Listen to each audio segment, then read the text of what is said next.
Today we're going to be showing you guys just how deadly cast bullets can be.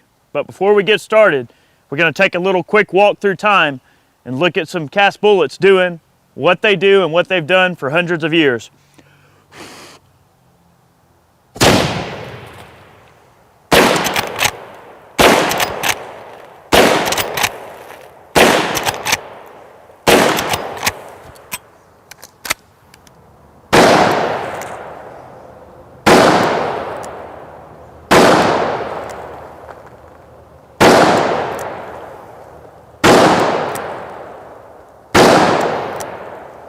Not bad, not bad. Well guys, welcome back. We're going to be talking about some awesome Underwood cast ammo today. Make sure you want to stay tuned for this. Trust me, it's going to be a fun video. Let's get started. We're going to put a couple of, maybe a round out of the matchlock into some gel, show you what these things can do. Cast bullet technology has come a long way in the years, okay?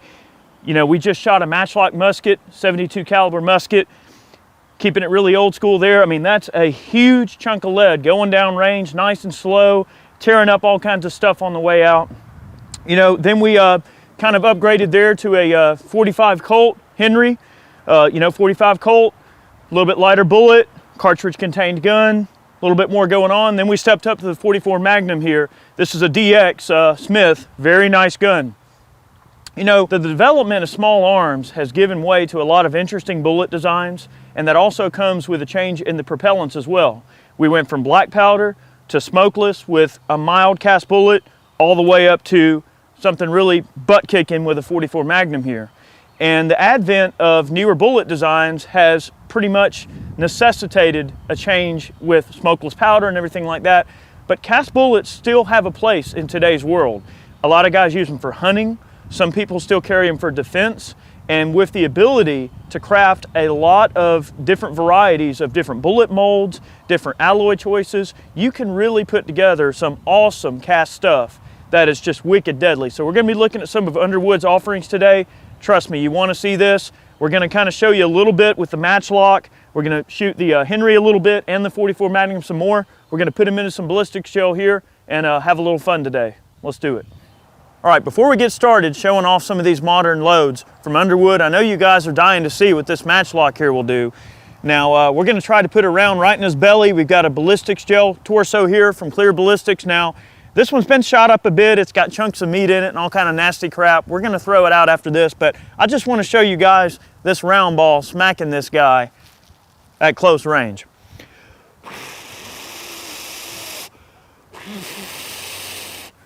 Let's have at it. See what we can do here. I'm going to fit my match cord. Hopefully we'll get an ignition.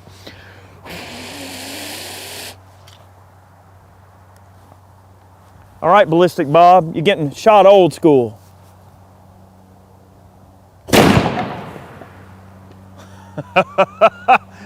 Man, we thought that this would be a fun way to start out the video and show you guys just how deadly these bullets have been for years. I mean, guys, when we first initially established our colonies here in the US, these were the first firearms that came with us over to the New World, were matchlock rifles.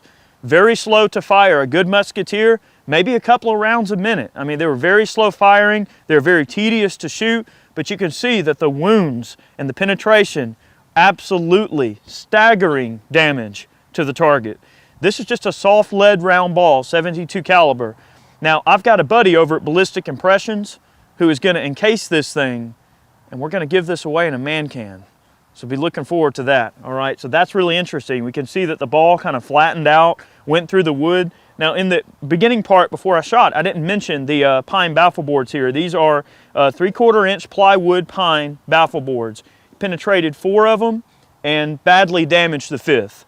And you can see the kinetic energy transfer in the slow-mo there, just really smack the crap out of our torso here. Tell you what, we're gonna move up a notch. We're gonna talk about some more modern kind of high performance ammunition. This was just kind of a blast from the past. We're gonna take a Henry big boy, the golden boy with the golden receiver there. We're gonna shoot some 45 Colt. This is a 225 grain Underwood semi-wad cutter hollow point, okay? These are what we were tearing up some of the watermelons with in the intro there. But I'll tell you what, this is a really interesting bullet. The cool thing about modern cast ammunition is it's good for taking game if you want. It is acceptable for self-defense if you decide to carry cast ammo for self-defense. One of the big things about a cast bullet compared to a modern jacketed bullet is cost. They're cheaper to buy, okay? So if you want to buy yourself a 50-round box of cast ammo, generally it's going to cost a good bit less than the jacketed counterparts. But I'll tell you what, we're going to set up an FBI Spec blue jean and gel test, and we're going to break out the big boy and shoot one of these 45 Colts into it and just see what this lead has to offer compared to a jacketed counterpart. I mean, you've seen previous videos where we've shot jacketed ammo. Let's have a go at some cast out of a 45 Colt. All right, we're going to go forward in time a little bit here. We're going to step up to a little bit more modern of a load. This is an Underwood 225 grain cast semi-wad cutter hollow point, okay? Pretty cool round. They're moving about 1,300 feet per second out of this Henry Golden Boy. This is a 45 Colt Golden Boy. Out of the Vaquero, we tested a Ruger Vaquero. They're running about 1,000 feet per second. So let's see how this goes. We're gonna do a standard FBI ballistics gel testing. We got some Doctorkote ballistics gel, 10% Ordnance bloom, 4 layers of denim. Here we go, 1,300 feet per second.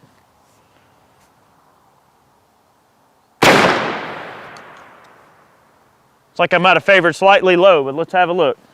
All right, so that was a pretty interesting result with the Henry 45 Colt there, the 225 grain semi-wad cutter hollow point. We got some really nice cavitation. The bullet kind of broke apart, and the base of the bullet, which appears to be pretty much just the gas check and a little bit of the bullet that's left, found its way about 1 inch into the rear block. We can see the gas check along with one of the lube grooves that still has lube in it, and we've got a little base left over. So cast bullets tend to, in the hollow point realm, they tend to break apart a bit.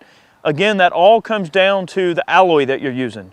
You know, a lot of guys will use a soft lead that'll really just tear apart really well and mushroom out. I've done some experimentation before with pure lead projectiles and stuff like air guns, and I've seen that pure lead does some pretty awesome things. When you start getting into a hard cast realm, you're going to get more penetration and less expansion. So it really just depends on what you're looking for. This big boy penetrated 17 inches of ballistics gel at 1,300 feet per second with this projectile. We got some really nice cavitation. The bullet cut a really awesome permanent cavity about halfway through the block and then continued to shed pieces of lead, fragments of lead, all the way through the wound channel. So devastating on game. I mean, I could see this rifle, like if you wanted to shoot coyotes with it, hogs, it'd be a great hog rifle. So for hunting applications, cast bullets are definitely a less expensive way to take game and still humanely take game, and you're not spending a whole lot of money on high performance bullets. Although cast bullets are high performance by nature, it's just one of those ways that you can shoot a lot more for a lot less money. So I think it's cool that Underwood is offering some of the, you know, higher performance cast loads now. That's really neat. But I'll tell you what, as impressive as it was, I'm really curious to see what happens when we use the Ruger Vaquero with the same exact bullet. So let's go ahead and shoot the gel again from a different spot with the Vaquero. A little bit shorter barrel, see if the expansion's a little bit different than what we saw at 1,300 feet per second out of the Henry here. All right, now we're gonna perform the same test, but this time out of a single action Ruger Vaquero. Same load, same gel, same denim.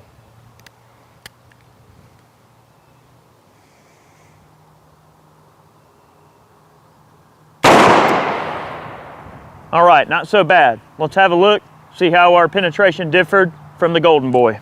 All right, our shot favored just a little bit to the left, but we got a nice clean capture in the ballistics gel. Many people ask about the block that we have in the back. Obviously, that's a catch block, just in case the round gets all the way through one block. We want to make sure we capture the projectile. Looks like it went pretty much right at 15 inches, so just about 2 inches shy of penetration compared to the Henry rifle that penetrated 17 inches of ballistics gel. But I think what you're going to see out of the handgun that's really interesting is the shape of the projectile. With that slower velocity, we wound up getting a bullet that had much more uniform expansion over the faster velocities. So that's the same alloy, same lot of ammo, everything, but that 1,000 feet per second versus a 1,300 feet per second allowed the bullet to have a little bit more controlled expansion and stay together a little bit better. That's a pretty interesting result. I kind of expected that to some degree, but it's really interesting. And cast bullets, here's the thing too. You know, the Underwood offerings are awesome, and you can really get a lot of awesome leeway there in terms of buying high performance cast ammo from a company like Underwood. But you know, from a perspective of somebody like me, you know, I cast a lot of bullets, and sometimes you're going to get some really odd anomalies that occur in the casting process, like voids or air pockets. If the casting process is not done perfectly, you're not going to get uniform expansion. And looking at this bullet, I can tell it's a properly crafted cast bullet load. So I'll tell you what, we're going to get some fresh blocks in place. Let's put that 44 Magnum into some ballistics gel. See how well it works with the hard cast pill running out of there. Let's see if it'll go all the way through 2 blocks. It might. Let's see. All right, we've got a hard cast 340 grain solid from Underwood that we're going to shoot out of 6.5-inch barrel Smith & Wesson Model 29 DX. This is performance revolver. At the factory, what they did with these, it's a pretty interesting side story, is they would take a 29 that just happened to shoot really, really good, and they would select it and put it to the side and turn it into a DX. So if you ever see these, pick yourself one up. It's an awesome gun. All right, same test, 340 grain cast, 44 Magnum, guys. Here we go. You feel lucky?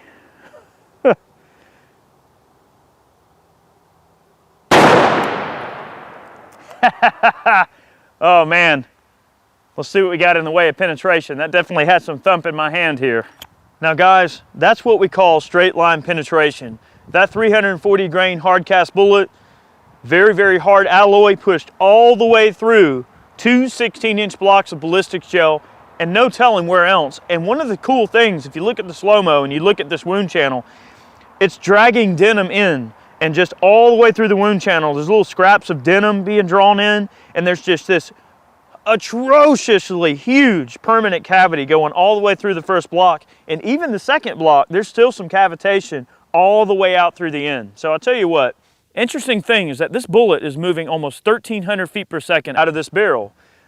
Chad was doing some chrono work with this Henry SBR, the mayor's leg that he built, and that particular gun was getting 1,500 feet per second with the same exact bullet. So there's not a whole lot that's going to argue with that, okay? I'll tell you what, since I did I kind of hit a little high and right, we got a good bit of chunk of gel here left. I'm going to try to get a little bit more straight line shot, and we're going to put the baffle boards behind it and see how many baffle boards that bullet will penetrate after penetrating 2 chunks of ballistics gel.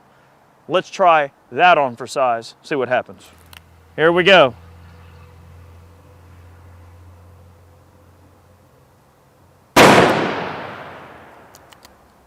All right, let's see what happened.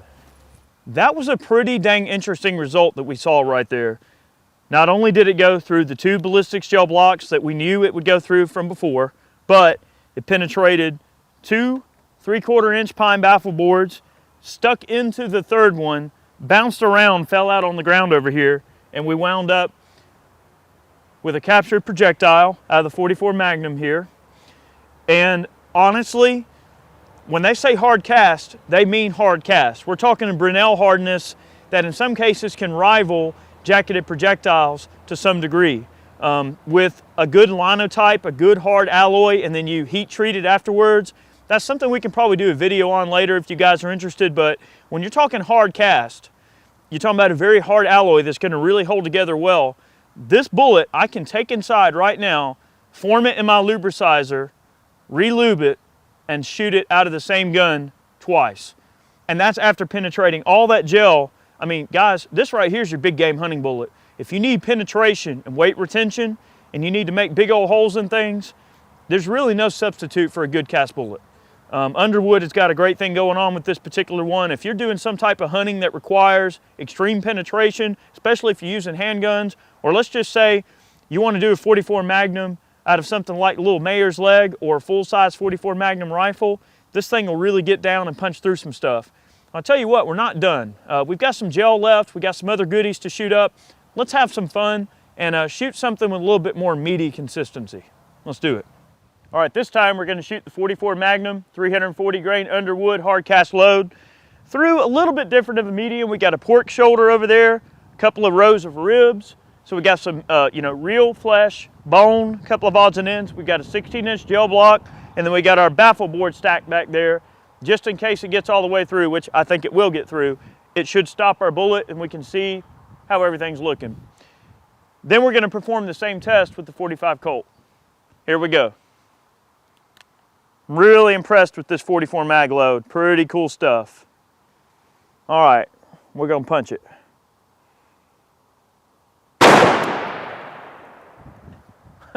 Well then, let's go see what happened.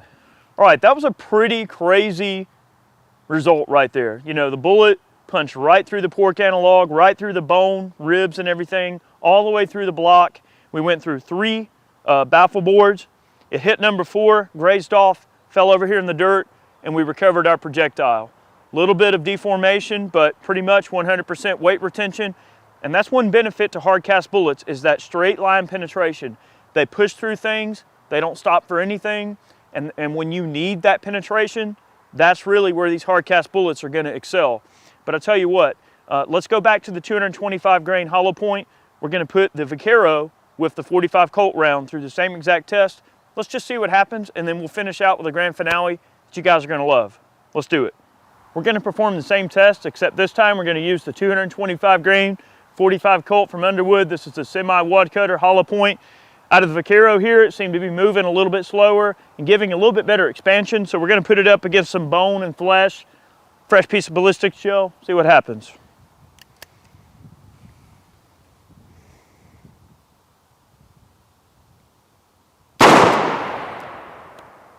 Oh yeah, let's see what happened.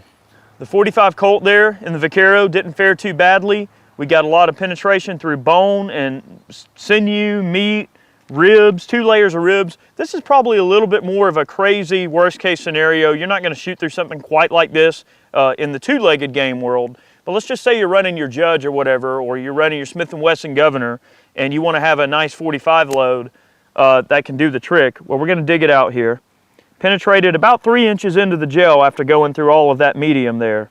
So what we see here is that we got very similar results out of this bullet. A lot of that lead sheared off into the meat, and what probably caused that is hitting all of that bone. Bone is a really tricky substance to get past when you're talking about bullets. They can really cause that lead to shatter off and break in to pieces, but the thing that also does is it creates individual wound channels that can be very devastating in their own right. So that's an interesting result. Cast bullets are always a ton of fun to play with. We have a few pieces of gel left. Let's come up with some other crazy things to do. We mentioned earlier that 44 Magnum was leaving that little Mayor's leg at a pretty stout little tick. We saw the 44 Magnum revolver was giving us just some insane penetration in its own right. I'll tell you what, let's leave this rig set up, and this time we're going to shoot it with the same 44 mag load, except it's moving about 1,500 feet per second, and that's giving you about a 25% increase in velocity over the revolver. Let's try that, see what happens. All right, getting back to the 44 Magnum. This time we've got a Henry Mayor's Leg SBR, 12-inch barrel, 340 grain hard cast, solid, from Underwood. Yeah, this thing's getting down. We're just gonna poke this thing, see what happens here. Now, we're all placing bets as to how many boards it's gonna penetrate after it goes through all of that meat and all of that gel. Chad thinks it's gonna stop in number 5. John over there thinks it's going to stop at number 6. I think it's going to go all the way through. So go ahead and place your bets now as to how many you think it's going to go through. Ready? All right, here we go.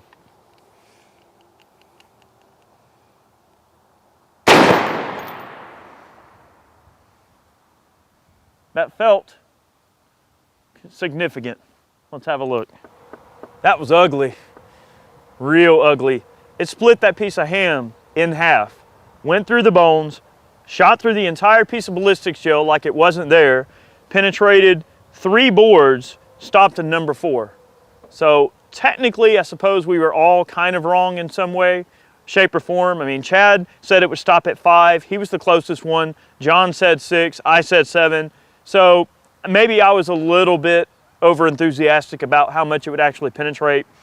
But I'll tell you what, I really had a lot of fun making this video today. We always love taking an opportunity to do these types of videos. Again, you can see, guys, straight line penetration. You could pretty much run that through a sizer and reload it if you wanted to. But we enjoy doing these kinds of videos, but we're not done yet. We've got one more thing we're gonna do. It's gonna take me a few minutes here to set it up, but I think you guys are gonna wanna see what we're gonna try out here. I've got a bunch of ballistics gel blocks laying around that we don't want to get rid of, some leftover meat, some baffle boards, ballistics gel torso. Stay tuned.